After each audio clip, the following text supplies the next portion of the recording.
सारी दुनिया को जीतने का सपना लिए सिकंदर भारत आ चुका था। कई छोटे बड़े राज्यों को जीतता हुआ सिकंदर बांदीपुर के जंगल की ओर आगे बढ़ रहा था। तब जंगल में चारों ओर डर का माहौल था। एक दिन जंगल के राजा शेर सिंह ने भी चिंतित होकर सभा बुलाई। साथियों, हमारे देश पर एक मुसीबत आन पड़ी है। उसका हल ढूंढने के लिए मैंने आप सबको यहाँ बुलाया है। महाराज, हम अपने देश के लिए अपने जान की बाजी लगा देंगे। बताइए महाराज, क्या मुसीबत आई है? दुनिया को जीतने के लिए सिकंदर बहुत बड़ी सेना लेकर भारत में आ गया है। कुछ ही दिनों में हमारे जंगल में भी आ जाएगा। चिंता इस बात की है कि सिकंदर की सेना बहुत बड़ी है, इसलिए वो सेना के खाने पीने का सामान साथ लेकर चलता है। हाँ, लेकिन इसमें चिंता वाली कौन सी बात है?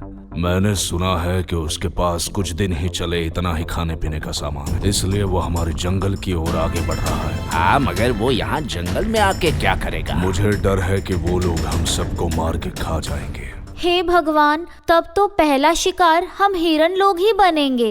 पता नहीं इन इंसानों को हमारा गोश्त ही क्यों पसंद आता है।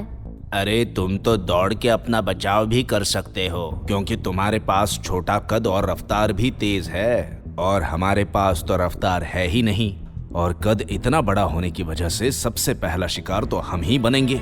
अरे भाई, ये वक्त आपस में बहसबाजी करने का नहीं है। सब अपना अपना दिमाग लगाओ और इस मुसीबत से बचने का कोई उपाय है तो शेर सिंह को बताओ। मेरे भेजे ने तो अभी से काम करना बंद कर दिया है। मुझे तो लगता है कि वो सिकंदर हमारे भेजे का ही फ्राई बनाकर खा जाएगा। भेजा फ्राई। हाँ, ये बेरहम लोग हमारा गुर्दा, कलेजी, रांग, सीना, पाया, टंगड़ी सब काट कर खा जाएंगे। अबे शेर सिंह, तुमसे सुझाव मांग रहे हैं और तुम लोग टेंशन दे रहे हो। अगर सुझाव हो तो दो, वरना कल्टी हो जाओ।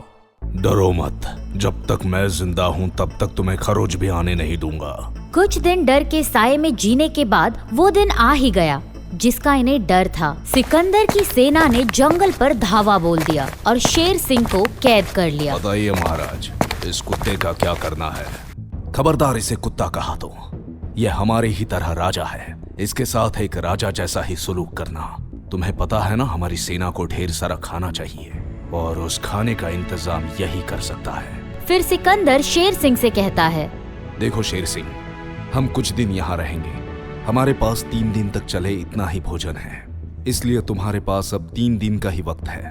हम चाहते हैं कि 3 दिन बाद तुम हमारी सेना के लिए रोज हजार की तादाद में जानवर मंगवाओ। जब तक जानवर आते रहेंगे तुम बचे रहोगे। जिस दिन मैं भूखा रहा उस दिन मैं तुम्हें मारकर खा जाऊंगा। शेर सिंह को कैद करके सिकंदर ने जो मांग रखी है वो बात जंगल में आग की तरह फैल जाती है। भाइयों, सिकंदर ने शेर सिंह को कैद कर लिया है। अब हमारा बचना मुश्किल है। सिकंदर ने 3 दिन की मोहलत दी है। चौथे दिन अगर शेर सिंह ने उन्हें 1000 जानवर नहीं दिए तो वो शेर सिंह को मार डालेंगे। अगले दिन सिकंदर शेर सिंह से कहता है, बता शेर सिंह, तूने क्या सोचा? जिंदा रहना है या मर जाना है? जाको राखे साइया, मार सके ना कोई। मारने वाले से बचाने वाला बड़ा होता है सिकंदर।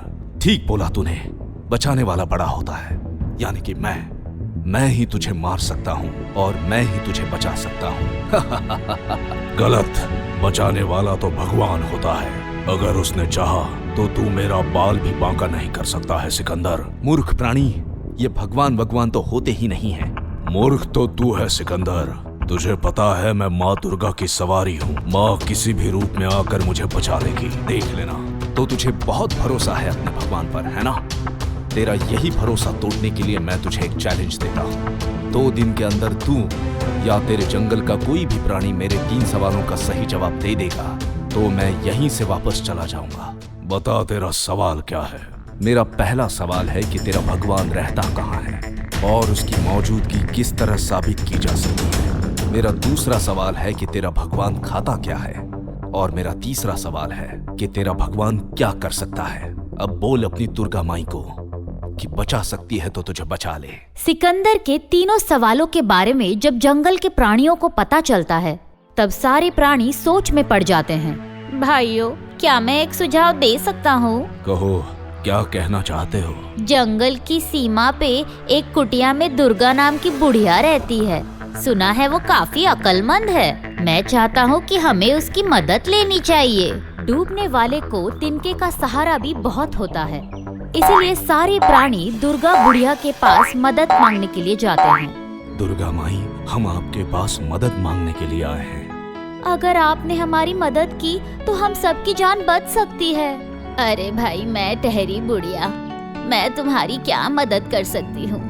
दादी, सिकंदर ने हमारे शेर सिंह को कैद कर लिया है और जान के बदले शर्त रखी है कि सारे प्राणी मिलकर दादी को सिकंदर की 3 शर्तों के बारे में बताते हैं। अच्छा, तो भगवान कहाँ रहता है, क्या खाता है और क्या कर सकता है, यही साबित करना है ना?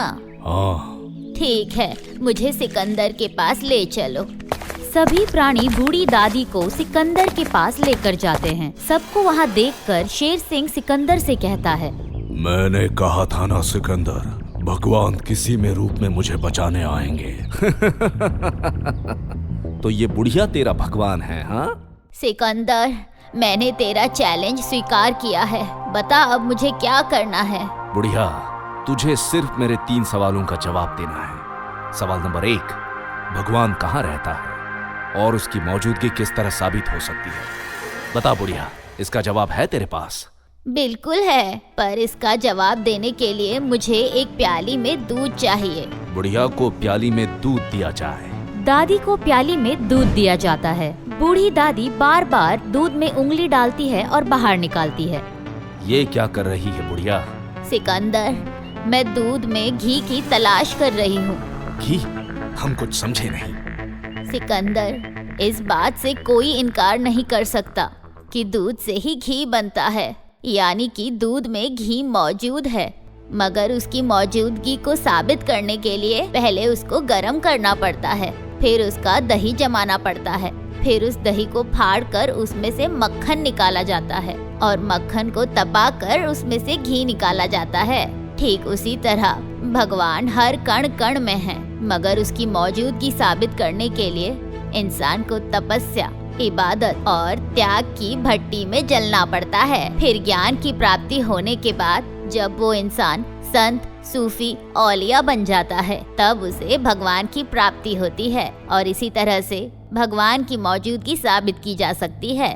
वाह बुढ़िया, भगवान की मौजूदगी साबित करने का तूने जो दृष्टांत दिया है वो काबिले तारीफ है। सिकंदर के मुंह से बुढ़िया के जवाबों की तारीफ सुनकर सारे प्राणी खुश हो जाते हैं। तेरा दूसरा सवाल क्या है सिकंदर? मेरा दूसरा सवाल है, तेरा भगवान खाता क्या है? मेरा भगवान गुरूर, अहंकार और जुल्म को खाता है। कंस के जुल्म और रावण के अहंकार को भगवान ने कैसे खा लिया था, ये तो दुनिया जानती है। इसीलिए मेरा मानना है कि भगवान जुल्म और अहंकार को खाता है। बूढ़ी दादी का जवाब सुनकर सिकंदर खुश हो जाता है। दादी, तू तो बड़ी ज्ञानी बुढ़िया है, मगर अफसोस मेरे तीसरे सवाल का जवाब तू नहीं दे पाएगी, क्योंकि मेरा तीसरा सवाल है, तेरा भगवान क्या कर सकता है? भगवान क्या कर सकता है, ये साबित करना बहुत कठिन था, इसीलिए सवाल सुनकर सारे प्राणी चिंतित हो जाते हैं। क्या सोच रही है बुढ़िया? इसका जवाब है क्या तेरे पास? और अगर जवाब नहीं है तो जब तक मैं यहाँ इस जंगल में रहूं तब तक मुझे रोज 1000 जानवर भेजने होंगे, अन्यथा शेर सिंह मारा जाएगा। सिकंदर की धमकी सुनकर सभी लोग डर जाते हैं। तभी बूढ़ी दादी कहती है, बेटे, जितनी दिवाली तूने देखी नहीं होगी, उससे ज्यादा पटाखे मैं फोड़ चुकी हूँ। डायलॉग नहीं बुढ़िया, जवाब चाहिए। जवाब है तो दे दे और बचा ले अपने शेर सिंह को। तो तेरा सवाल है भगवान क्या कर सकता है ना? मगर ये जवाब पाने के लिए तुझे यहाँ मेरी जगह आना होगा और मुझे तेरी जगह पर वहाँ जाना होगा। बोल, है मंजूर? बूढ़ी दादी की बात सुनकर सब चौंक जाते हैं। तेरा जवाब सुनना है बुढ़िया, इसलिए मुझे तेरी शर्त मंजूर है। मैं आ रहा हूँ तेरी जगह पर और तू भी आ जा मेरी जगह पर, यानी कि दुनिया को जीतने वाले सिकंदर के सिंहासन पर तेरा स्वागत है बुढ़िया।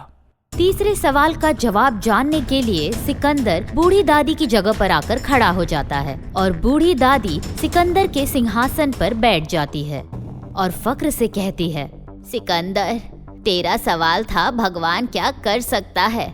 मेरा जवाब है भगवान पल में तेरे जैसे सिकंदर को आसमान से जमीन तक ला सकता है और मेरी जैसी बुढ़िया को सिकंदर के तख्तो ताज पर लाकर बिठा सकता है। बूढ़ी दादी का जवाब सुनकर सिकंदर खुश हो जाता है और ऐलान करता है, जिस देश के लोग इतने ज्ञानी हों, उस देश को हरा कर भी मैं जीत नहीं सकता, इसलिए मैं आज ही तुम्हारा देश छोड़कर चला जाऊंगा। फिर शेर सिंह को अपनी कैद से आजाद करके सिकंदर अपनी सेना के साथ अपने देश के लिए निकल जाता है। अगले दिन शेर सिंह सभी प्राणियों के साथ एक सभा भरता है। साथियों, जंगल पर विपदा आन पड़ने पर तुम सब ने उसका डटकर सामना किया, इसलिए मैं तुम सबका शुक्रिया अदा करता हूँ और मैं चाहता हूँ कि हम सबको मिलकर बूढ़ी दादी का भी शुक्रिया अदा करना चाहिए। हाँ हाँ, चलो हम सब मिलकर बूढ़ी दादी के घर चलते हैं। सारे प्राणी मिलकर बूढ़ी दादी के घर पर जाते हैं तो घर के बाहर उनका पालतू कुत्ता टॉमी खड़ा होता है। टॉमी, दादी को बुलाओ, हम सब उनका शुक्रिया अदा करने आए हैं। शुक्रिया? किस बात का महाराज? दरअसल कल बूढ़ी दादी ने हम सब की जान बचाई है, इसी बात का शुक्रिया कहने के लिए हम सब यहाँ आए हैं। यह क्या बोल रहे हो शेर सिंह? बूढ़ी दादी तो पिछले 10 दिनों से शहर गई है। क्या? टॉमी की बात सुनकर सब अचंभित हो जाते हैं, मगर शेर सिंह को समझते देर नहीं लगती कि माँ दुर्गा ही दुर्गा दादी का रूप लेकर सबकी जान बचाने आई थी। साथियों, कुछ समझ में आया? दुर्गा दादी तो 10 दिनों से शहर गई हुई है। तो फिर हमें बचाने कौन आया? हमें बचाने के लिए बूढ़ी दादी के रूप में खुद दुर्गा माई आई थी। बोलो दुर्गा माई की जय। इस कहानी से हमें ये सबक मिलता है कि संकट की घड़ी में हम डट कर मुसीबत का मुकाबला करेंगे तो भगवान भी हमारा साथ देगा। जंगल में कड़ाके की बारिश हो रही थी। तब बूढ़ी दादी बारिश में भीगते हुए कांप रही थी।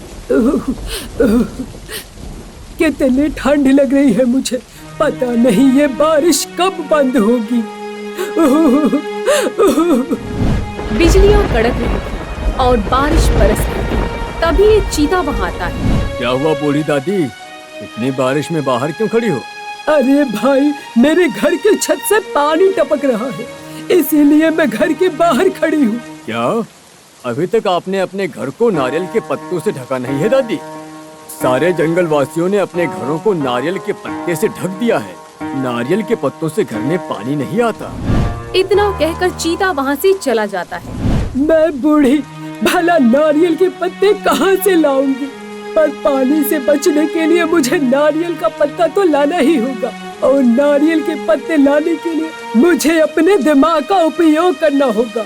बूढ़ी दादी काफी चतुर थी। जो काम खुद न कर सके वो काम दादी किसी और से बड़ी आसानी से करवा लेती थी। वो सोचती है, जो काम स्मार्ट वर्क से हो जाए उसे हार्ड वर्क से करने की क्या जरूरत है। फिर बूढ़ी दादी ने एक आइडिया सोचकर जय और वीरू को अपने घर पर बुलाया। दादी, आपने हमें बुलाया? हाँ बच्चों, एक राज की बात बताने के लिए मैंने तुम्हें यहाँ बुलाया है। राज की बात? हाँ बेटी, अब मैं बूढ़ी हो चुकी हूँ। मरने से पहले मैं अपना खजाना तुम दोनों को देना चाहती हूँ। खजाने की बात सुनकर दोनों के मन में लड्डू फूटने लगते हैं। खजाना? हाँ खजाना, और इसी वास्ते मैंने तुम लोगों को यहाँ बुलाया है। तो फिर जल्दी से बताओ दादी, खजाना कहाँ पर है? मगर खजाना देने से पहले मेरी एक शर्त है। हमें आपकी हर शर्त मंजूर है दादी। मेरी पहली शर्त है कि खजाने की बात तुम किसी को नहीं बताओगे। हाँ हाँ, हम नहीं बताएंगे। और दूसरी शर्त कि घर के अंदर की खुदाई खुफिया तरीके से होनी चाहिए। खुदाई? हाँ खुदाई, खजाना घर के अंदर जमीन में गड़ा हुआ है। ठीक है दादी, खुदाई खुफिया तरीके से ही होगी। इसके लिए सबसे पहले तुम्हें मेरे घर को नारियल के पत्तों से ढकना होगा, उसके बाद ही खुदाई शुरू करेंगे। इसमें कौन सी बड़ी बात है दादी, हम आपके घर को पत्तों से पूरी तरह से ढक देंगे। दोनों कड़ी मेहनत करके बूढ़ी दादी का घर नारियल के पत्तों से ढक देते हैं। बूढ़ी दादी ने खजाने की लालच देकर चालाकी से अपना काम करवा लिया। चलो दादी, अब जल्दी से खुदाई करके खजाना बाहर निकाल लेते हैं। हाँ दादी, जल्दी करो, खजाना पाकर मुझे भी करोड़पति बनना है। जय और वीरू दोनों की करोड़पति बनने की चाहत देखकर बूढ़ी दादी मुस्कुराकर बोली, जय, आज तारीख क्या है? पहली तारीख। और पहली तारीख के दिन क्या बनाया जाता है? अप्रैल फूल। अप्रैल फूल। इसका मतलब दादी आपने हमें अप्रैल फूल बनाया? ये मजाक आपको महंगा पड़ेगा दादी। तुम मेरा कुछ नहीं बिगाड़ पाओगी, अप्रैल फूल। बूढ़ी दादी अपनी बुद्धि से कठिन काम बड़ी आसानी से करवा लिया करती थी। एक दिन शेर सिंह सुबह सुबह घूमने के लिए निकलता है। तभी सामने से उसे कोई मिलता है। गुड मॉर्निंग महाराज। Good morning. थोड़ा आगे चलने पर शेर सिंह को कोई और मिलता है। गुड मॉर्निंग महाराज। Good morning. थोड़ा और आगे चलने पर उन्हें बूढ़ी दादी मिलती है। राम राम शेर सिंह। राम राम बूढ़ी दादी। चलते चलते रास्ते में शेर सिंह को कई लोग मिलते हैं। फिर थोड़ा घूमकर शेर सिंह अपने घर वापस आ जाते हैं। परंतु घर आते ही अचानक शेर सिंह की तबीयत खराब हो जाती है। ये आपको क्या हो गया महाराज? पता नहीं। शेर सिंह के बीमार पड़ने की खबर मिलते ही वैद्यराज को बुलाया जाता है। माफ करिएगा महाराज, पर आखिर आपको हुआ क्या है? आपकी बीमारी का पता ही नहीं चल रहा। ये सुनकर शेर सिंह और शेरनी चिंतित हो जाते हैं। शेरनी, क्या अब हम नहीं बच पाएंगे? चिंता ना करें महाराज, मैं दूसरे जंगल से बड़ा हकीम बुलवाती हूँ। मंत्री जी। जी रानी माँ। महाराज के इलाज के लिए दूसरे जंगल से बड़ा हकीम बुलाया जाए। अगले दिन दूसरे जंगल से बड़ा हकीम आता है। माफ करिएगा महाराज, इस रोग का इलाज करना मेरे बस की बात नहीं है। ये सुनकर सब डर जाते हैं। हकीम साहब, आखिर हमारे शेर सिंह को हुआ क्या है? मुझे माफ कीजिए। हकीम के जाने के बाद से शेर सिंह की हालत और खराब हो जाती है। महारानी, क्या अब मैं मर जाऊंगा? नहीं महाराज, जब तक मैं जिंदा हूँ आपको कुछ नहीं होने दूंगी। अगले ही दिन ऐलान करवा दिया जाता है कि जो भी शेर सिंह का इलाज करेगा उसे मंत्री बना दिया जाएगा। ऐलान सुनकर कई वैद्य और हकीम आए, मगर कोई भी शेर सिंह का इलाज नहीं कर पाया। तभी शेर सिंह का खास विश्वासु मंत्री कहता है, मेरे 50 सालों का तजुर्बा है कि आप बीमार हैं ही नहीं महाराज। ये क्या बकवास कर रहे हो? तुम कहना क्या चाहते हो मंत्री? यही कि महाराज बीमार नहीं है। हो सकता है महाराज पर किसी ने जादू टोना किया हो। हाँ, इसीलिए महाराज का मर्ज पकड़ में नहीं आ रहा। अब महाराज के इलाज के लिए बाबाओं को बुलाया जाता है। ओम ह्रीं क्लीं चामुंडाय नमः। ओम ह्रीं क्लीं चामुंडाय नमः। बता, कहाँ की चुड़ैल है तू और यहाँ पर क्यों आई है? बता मुझे। शेरनी, इससे कह दो कि मुझे कोई चुड़ैल उड़ेल नहीं चिपकी है। सही से इलाज करना है तो करे, नहीं तो दफा हो जाए। फिर एक के बाद एक कई बाबा और फकीर आते हैं, लेकिन शेर सिंह का इलाज कोई नहीं कर पाता। ये बात जंगल में आग की तरह फैल जाती है। जय, बोल वीरू। तुझे याद है उस बुढ़िया ने हमसे मुफ्त में मजदूरी करवाई थी? भला ये मैं कैसे भूल सकता हूँ। वक्त आने पर उस बुढ़िया से बदला जरूर लिया जाएगा। बदला लेने का वक्त आ चुका है। कैसे? तुझे याद है जिस दिन राजा बीमार पड़े थे, उस दिन वो उस बुढ़िया से भी मिले थे। हाँ? मैं नकली बाबा बनकर शेर सिंह के पास जाऊंगा और शेर सिंह के दिमाग में बुढ़िया के खिलाफ जहर भर दूंगा। फिर क्या, शेर सिंह बुढ़िया को मार डालेगा और हमारा बदला अपने आप ही पूरा हो जाएगा। You are genius Veeru. फिर वीरू नकली बाबा बनकर शेर सिंह के पास जाता है। अलाख निरंजन। पधारिए बाबा, देखिए ना हमारे शेर सिंह को क्या हो गया। ओम ह्रीं क्लीं चामुंडाय विच्छे नमः। ओम ह्रीं क्लीं चामुंडाय विच्छे नमः। अच्छा, तो ये बात है। क्या बात है बाबा? शेर सिंह ना ही बीमार है और ना ही इन पर किसी ने जादू टोना किया है। तो फिर इन्हें क्या हुआ बाबा? इन पर किसी मनहूस का साया है। क्या मतलब? जिस दिन शेर सिंह बीमार पड़े, क्या उस दिन इन्होंने किसी खूसट बुढ़िया का मुंह देखा था? हाँ, एक बुढ़िया ने मुझसे राम राम कहा था। बस वो बुढ़िया ही आपके लिए मनहूस है महाराज। उसका मुंह देखने के बाद ही आप बीमार पड़े हैं। परंतु इसका इलाज क्या है? बुढ़िया की मौत। बुढ़िया की मौत ही शेर सिंह का इलाज है। शेर सिंह के इलाज के लिए बेसब्र होकर शेरनी कहती है, उस मनहूस बुढ़िया को मार दिया जाए। ठहरो, उस दिन मैं बहुत लोगों से मिला था। इसमें बुढ़िया ही मनहूस है, ऐसा तुम कैसे कह सकते हो? अब वो दरअसल जब तक पता नहीं चल जाता कि उस दिन मुझसे मिलने वालों में से कौन सबसे बड़ा मनहूस है, हम बुढ़िया को नहीं मारेंगे। बुढ़िया को नहीं मारेंगे तो आपका इलाज कैसे होगा राजन? अपनी जान बचाने के लिए हम किसी निर्दोष की जान नहीं ले सकते। तो फिर आपका इलाज कैसे होगा राजन?